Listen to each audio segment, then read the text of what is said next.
Anecdotal at this particular stage, but generally the feedback's been quite positive, and that goes from campsites which opened up very early, which is great to see those being populated, especially if you've got the great weather.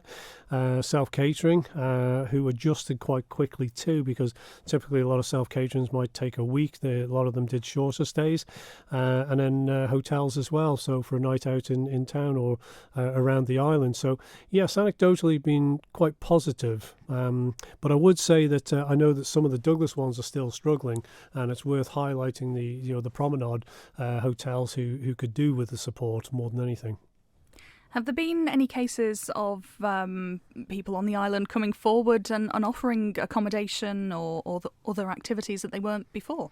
Yeah, I think slowly but surely we're seeing more activities on the island, whether that be recreational activities, sporting, and there's a lot of creative industries, which is great to see, particularly our musical talents really getting to shine here on the around the island. And so there is entertainment, and I think this is what people are looking for when they're normally going away on holiday.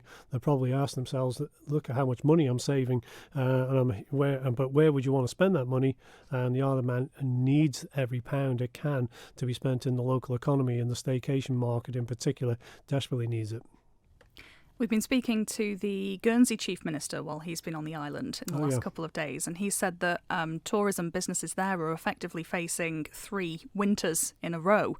Is that something you think maybe is that something you think maybe is the same here? It is, yeah. There's a lot of similarities, and we've done some analysis looking particularly not necessarily at the Channel Islands, but the UK market.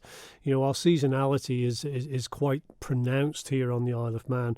So the 3 winters that's been described was last winter, the summer being like a winter because of the lack of real tourists. 300,000 usually visit our shores, so we don't have that. And then, of course, the upcoming winter, and the impact that's going to have is really quite significant, which is why we've done 2 tranches of support, and now we're looking to what we will do for the coming winter.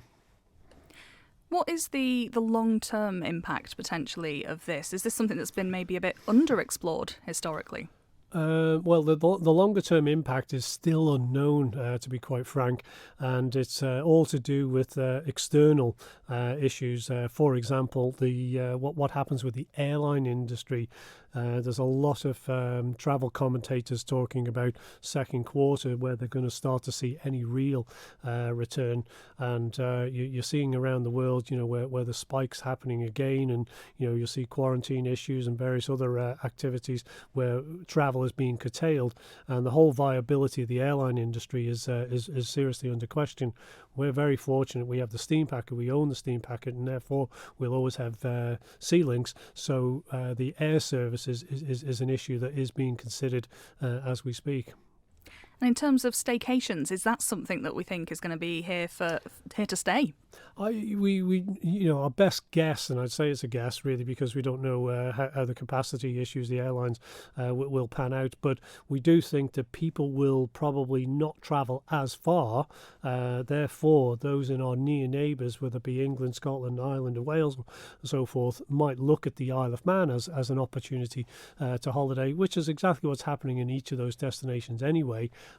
So we do think that there will be more opportunity to market to those places, and what we can market is what we already have, but also the added bonus of where we are with regards to the COVID situation.